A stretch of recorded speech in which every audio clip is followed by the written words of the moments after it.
नमस्कार। कहानी संसार में लीजिए सुनिए प्रसिद्ध कथाकार कृष्णचंद्र की लिखी कहानी अजनबी आंखें। वाचन स्वर मेरा यानी अनुराग चौधरी का है। चेहरे पर इसकी आंखें बहुत अजीब थीं, जैसे उसका सारा चेहरा अपना हो और आंखें किसी दूसरे की, जो चेहरे पर पपोटों के पीछे महसूर कर दी गईं। इसकी छोटी नोकदार ठोड़ी, पिचके लबों और चौड़े चौड़े किले के ऊपर दो बड़ी बड़ी गहरी स्याह आंखें अजीब सी लगती थीं। पूरा चेहरा एक चालाक, ज़हीन, शातिर, खुदगर्ज और कमीने आदमी का था, और ऐसा चेहरा जो 35 बरस बाद अक्सर उन इंसानों के यहाँ मिलता है जो नौजवान होते ही गलत धंधों में पड़ जाएं। इसीलिए मुझे उसकी आंखों से बड़ी दिलचस्पी पैदा हो गई। मालूम नहीं कहाँ से चुराई थीं जालिम ने ये आंखें। मैं इसकी दुकान पर अपनी कमीज सिलवाने गया था। कोलुओन में इसकी कपड़ों की बहुत बड़ी दुकान थी। बाहर तख्ता लगा था, यहाँ जोड़ा 24 घंटे में तैयार किया जाता है। तख्ते ने मुझे दुकान के अंदर जाने पर माइल किया। एक तो ये थी, दूसरी वजह उसका नाम था, जो तख्ते पर बड़े बड़े हरूफ में लिखा था, प्रोप्राइटर बीडी इसरानी। वो बीडी इसरानी था और मैं जीडी इसरानी। नामों की मुमासिलत ने भी मुझे इस दुकान के अंदर जाने पर मजबूर कर दिया। वो उम्दा कपड़े पहने, मुंह में लंबा सिगार दाबे, हाथों में हीरे की 2 अंगूठियां पहने, बढ़िया तंबाकू का खुशगुआर धुआं छोड़ते अपनी कुशादा दुकान में इधर उधर घूम रहा था। पहले तो उसने मेरा कोई ख्याल नहीं किया, लेकिन आर्डर लेते वक्त जब उसने मेरा नाम मालूम किया तो खुशी से चौंक पड़ा। हम दोनों सिंधी थे और एक ही जात वाले, और ये हांगकांग था, वतन से इस कदर दूर। चंद मिनटों में हम एक दूसरे से घुल मिल गए, जैसे बरसों के दोस्त हों। उसने मुझे रात के खाने पे अपने घर आने की दावत दी, जो मैंने फ़ौरन कबूल कर ली। फिर मैंने अपनी एक तकलीफ़ भी इससे बयान की। मैं कैंथ होटल में ठहरा था, बॉम्बे ऑब्जर्वर के नुमाइंदे की हैसियत से हांगकांग आया था। ये सस्ता किस्म का होटल था। एक रोज़ रात के 2 बजे के करीब में लौटा तो मालूम हुआ होटल के 8-10 कमरों में एक साथ चोरी हो गई है। बदकिस्मती से उनमें मेरा कमरा भी शामिल था। मेरे दोनों सूटकेस चोरी हो गए और टाइपराइटर भी। पुलिस तहकीकात कर रही थी, करेगी और करती रहेगी, मगर मुझे 2 दिन बाद बम्बई लौटना था। ऑब्जर्वर के एडिटर ने फ़ौरन वापस आने के लिए तार दिया था। हांगकांग में मेरा काम ख़त्म हो चुका था। अब मुझे मुंबई पहुंचकर वहां से फ़ौरन नैरोबी जाना था। मुझे कुछ रकम चाहिए, मैंने बीडी इसरानी से कहा, मगर मैं अब उसके इब्ज सिर्फ अपना चेक पेश कर सकता हूँ, वो भी हिंदुस्तान के बैंक का। कितनी रकम चाहिए, उसने पूछा। 500 रुपये। ज़रूर। बीडी इसरानी ने इत्मीनान का सांस लिया। मेरे साथ चलो, मैं अभी बैंक से अपनी गारंटी पर आपका चेक कैश किराए देता हूँ, या खुद रकम दे दूँगा। यहाँ हम सिंधियों का अपना एक बैंक है। द सिंधी मर्केंटाइल बैंक 5 मंजिला इमारत में वाक़या था। बीडी इसरानी ने मुझे बताया कि बैंक की इमारत का मालिक वही है। 11,000 रुपये किराया हर महीने आता है। वो बैंक का डायरेक्टर भी है। 500 रुपये दिलवाकर उसने मुझसे कहा, शाम के ठीक 6 बजे मेरी दुकान पर आ जाना। घर जाने से पहले थोड़ा सा घूम फिर लेंगे। मैं शाम के ठीक 6 बजे उसकी दुकान पर पहुंच गया। वो पहले से ही मेरी राह देख रहा था। दुकान के मुलाजिमों को हिदायत देकर मेरे साथ बाहर निकला। दुकान के बाहर बादामी रंग की एक मर्सिडीज खड़ी थी। हम इसमें बैठ गए। वो मोटर बहुत तेज चला रहा था, मगर गाड़ी के ब्रेक बहुत उम्दा थे। उसका चेहरा छोटा मगर जिस्म बहुत मजबूत था। खास तौर पर उसके हाथ बड़े मजबूत और बालों से भरे दिखाई देते। खूबसूरत जोड़ों के अंदर उसका जिस्म जरूर किसी बिनमांस या गोरीला का रहा होगा। वो राह चलते चलते सीटी बजाता, किसी खूबसूरत चीनी लड़की के करीब जाकर अपनी तेज मोटर एकदम धीमी करके इससे चीनी जबान में कुछ कहता और फिर हंस कर आगे चल देता। इसके लबो लहजे से मालूम होता था कि नाशाइस्ता फिक्रे किस कर रहा है। किसी चीनी लड़की से पिटते नहीं अब तक, मैंने पूछा। यहाँ किस में हिम्मत है जो इस रानी को पीटे? ये गली मेरी है। तुम्हारी कैसे है? इस गली के सब गुंडों को मैं जानता हूँ। यहाँ मेरे 2 जुआ खाने चलते हैं, देखोगे? देख लेंगे। सामने क्राकरी की दुकान, पिछवाड़े जुआ खाना, दोनों के दरमियान जाए हाजत का एक लंबा कमरा जिनके अंदर 2 अधेड़ उम्र के चीनी छोटे छोटे तौलिए लिए खड़े थे। वो इस रानी को तो पहचानते ही थे, इसलिए मुझे जुआ खाने जाते हुए किसी दिक्कत का सामना नहीं करना पड़ा। मगर दूसरे ग्राहकों के लिए कोड वर्ड था। इस जुआ खाने में वही जा सकता था जिसे वो खुफिया लफ्ज़ मालूम होता, वरना बस हाजत दूर करे और वापस हो जाए। मैं हर काम बड़े स्टाइल से करता हूँ, बीडी इस रानी ने मुझे अपना जुआ खाना दिखाते हुए कहा। उम्दा सजे हुए 10 कमरे, दुबैज बे आवाज़ गालीचे, खामोश मौदिब बैरे, नाजुक इंदाम चीनी लड़कियां जाम पेश करती हुईं और अमीर ग्राहक।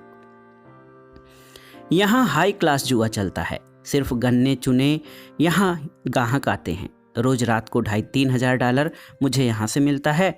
बाहर क्राकरी की दुकान भी अच्छी चलती है, बहुत खूबसूरत जगह है। मैंने इससे कहा, यहाँ तो खलीफा हारून रशीद की तरह ताली बजाने को जी चाहता है। कौन खलीफा? उसने हैरत से मेरी तरफ देखकर पूछा। इसकी आंखें मुझे उस वक्त बड़ी मासूम और भोली सी मालूम हुई। कुछ नहीं, मैंने बात टालते हुए कहा। बम्बई में मेरा एक दोस्त है, वो मुझे उस वक्त याद आ गया। जब वो कोई अच्छी जगह देखे तो ताली पीटने लगता है। क्या बचपना है, उसने मुझसे कहा और लंबा सिगार अपने मुंह में लेकर उसका खुशगवार धुआं मेरे मुंह पर फेंकने लगा। जुआ खेलोगे? उसने पूछा। नहीं, मैंने जवाब दिया। वो मुझे लिए बाहर आ गया। दूसरा जुआ खाना दिखा के वो मुझे टी हाक स्ट्रीट में ले गया। वहाँ भी सब लोग उसे जानते थे। उनके चेहरों से लगता था जैसे इससे डरते भी हों। यहाँ मेरा एक चंडू खाना है, इस रानी ने मुझसे कहा। क्या अभी तक इधर चंडू खाने मौजूद हैं? मैंने इससे पूछा। हांगकांग में तो हैं, उधर सुना है नहीं रहे। इस रानी ने मुंह से अपना सिगार निकाल उधर चीन की तरफ इशारा किया। चंडू खाने की फिजा मुझे बड़ी भली मालूम हुई। अच्छा इंतजाम था। हस्त पहलू चीनी शमदान, हर पहलू पर रंगदार झालरें लटकती हुई छोटे छोटे पियालों में अनवा वो इक़शाम की मुनशियात और तिरछी पपोटों वाली हसीनाएं जो नशा ला सकती थीं। ये चंडू खाना भी हशत पहलू था। हर कमरा एक मरकजी हाल में निकलता जिसमें चंद चीनी साजिंदे बैठे थे और एक चीनी रकाशा ठुमक ठुमक कर नाच रही थी। मिकाओ से मंगाई है, इस रानी ने मुझे बताया। $200 रोज पर कैसी है? अच्छी है, मिलोगे? नहीं, तुम्हारी मर्जी। बाहर आके हम उसकी मर्सिडीज में उड़ गए। उसने बताया, पूरे कुलुओन में टी हाक का चंडू खाना सबसे बढ़िया है। रात को $5-7 हज़ार की गाहकी होती है, दिन को भी 2-2.5 हज़ार की हो जाती है। Wonderful business. और कपड़े की दुकान? मैंने पूछा। अरे वो तो एक साइन बोर्ड है, वहाँ से क्या मिलता है? आजकल सीधा धंधा करके कौन जी सकता है? कैसी बेवकूफ़ी की बात करते हो, उसने मुझसे कहा। इसमें क्या शुबा है, मैंने जवाब दिया। फिर वो मुझे एक कहवा खाने ले गया। मैं समझ गया कि वो क्या चाहता है। वो दरअसल मुझे अपनी सल्तनत दिखा रहा था। गरीब सिंधी आज से 35 बरस पहले $200 लिए हांगकांग आया था। आज उसी बीडी इसरानी का शुमार हांगकांग के अमीर तरीन लोगों में होता है। ऐसे ऐसे मेरे 6 हैं, उसने पहला कहवा खाना दिखाते हुए कहा। कोई लड़की पसंद आई? नहीं। क्या तुमको लड़कियां पसंद नहीं? हैं तो सही, मगर अपने घरों में। क्या मतलब? उसने फिर उन्हीं हैरत ज़्यादा मासूम निगाहों से मेरी तरफ देखा जो उसकी बड़ी बड़ी रोशन और स्याल पतीलों से छिन छिन कर आ रही थी। इस लम्हे वो निगाहें बहुत पाकीज़ा थी, सर्दियों की पहली बर्फ़ की तरह मेरे चेहरे पर गिर रही थी। मैंने तशरीह करना मुनासिब न समझा, सिर्फ इतना कहा कि मेरे लिए हांगकांग और कलकत्ता या बम्बई के कहवा खानों में कोई फ़र्क नहीं। अगर कोई फ़र्क है तो महज ज़ाहिरी सजावट या फिर चेहरे की ज़ाहिरी शाखत में। वहाँ लड़कियाँ भारतीय हैं, यहाँ चीनी, और कोई फ़र्क नहीं। ओह, मैं समझ गया, तुमको फ़ौरन माल पसंद है। एम्बेसी रोड पर मेरा बुरा थल है, इसमें बाहर का माल भी मिलता है। अभी तुमको उधर ले चलता हूँ। उधर एक नई छोकरी आई है, इसको ज़रा देख लूँ। इस रानी ने मुहतमिम से चीनी में कुछ बात की। वो लोग हमें एक नियम तारीख कमरे में ले गए जहाँ एक चीनी लड़की हाथ पांव से बंधी सोफे पर पड़ी थी। इस रानी के कहने पर उसके हाथ पांव खोल दिए गए। इसकी उम्र मुश्किल से 15-16 साल होगी। इस रानी चंद मिनट तक उसे चीनी जबान में कुछ समझाता रहा, मगर वो लड़की बराबर सिर हिलाकर इनकार करती रही। आखिर में चीखने और कमरे से भागने की कोशिश करने लगी। इस रानी ने घूंसा मारकर लड़की को नीचे गिरा दिया। इसके मुंह से खून जारी हो गया। वो फर्श पर पड़ी पड़ी सिसकने और वहशत ज़दा निगाहों से हमारी तरफ देखने लगी। इस रानी मुझे लेकर बाहर आ गया। उसने दरवाज़ा बाहर से बंद कर अपने माथे का पसीना पोंछा, फिर मेरी तरफ देखकर बोला, कल ही ताइवान से 6 लड़कियों का एक बीज मंगवाया है। हर दूसरे तीसरे महीने नई मंगानी पड़ती है, वरना कारोबार नहीं चलता। अगवा करके लाई गई है, इसलिए धंधा बिल्कुल नहीं जानती, एकदम अनाड़ी है। उसे कुछ मर्दों के हवाले करता हूँ, तभी सीधी होगी। इसका घर बहुत उम्दा और छोटी सी पहाड़ी ढलवान पर वाक़ था। वहाँ से हांगकांग का सारा मंजर नजर आता। बीबी शारदा बहुत ही घरेलू और सीधी सादी औरत थी। 2 बच्चियाँ थीं, बड़ी प्यारी और मासूम। एक 10 साल की होगी, दूसरी कोई 12-13 साल की। उसने मुझे बताया सबसे बड़ी लड़की की शादी हो चुकी है। इसका खावंद अमेरिका में कारोबार करता है, सिंधी है, जुनूबी अमेरिका में बहुत बड़ा धंधा है इसका। मेरी लड़की के 2 बच्चे भी हैं, वो बहुत खुश है अपने घर में। लड़का कोई नहीं? मैंने पूछा। लड़का ना हो तो मुक्ति कैसे होए? वो जोर से हंसा। 2 लड़के हैं, मगर दोनों सियाने उम्र के। एक को फिलिपाइन में बिजनेस करके दिया है और दूसरा जापान में है। पी के वो चहकने लगा। भगवान ने सब कुछ दिया है मुझको। शारदा उसके करीब बैठी हमारी बातें सुनते सुनते पीले रंग की वोन से एक स्वेटर बुन रही थी। थोड़ी देर बाद शारदा ने अपनी बड़ी बेटी की तस्वीर लाके मुझे दिखाई। एक खूबसूरत बेअकल लड़की एक मोटे ताजिर के साथ खड़ी थी। दोनों के चेहरे पर वो हमाकत भरी खुशी तारी थी जो सिर्फ शादी के इब्तिदाई दिनों में नजर आती है। तभी वो हंसकर बोला, 35 साल हुए मैं हांगकांग आया था, $200 लेकर। आज 2 करोड़ से ज़्यादा की जायदाद मेरे पास है। तुम एक आतिश फिशां पहाड़ के दहाने पर बैठे हो। हांगकांग 2 घंटे में चीन के पास जा सकता है। मैं बेवकूफ़ नहीं, इस रानी बोला।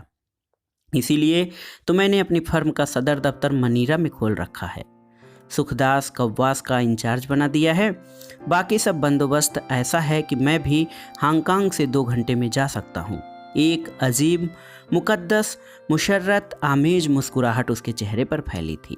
वो बड़े इत्मीनान से अपने पेट पर धीरे धीरे हाथ फेरते हुए कह रहा था, मैं बहुत खुश हूँ, मैं बहुत खुश हूँ।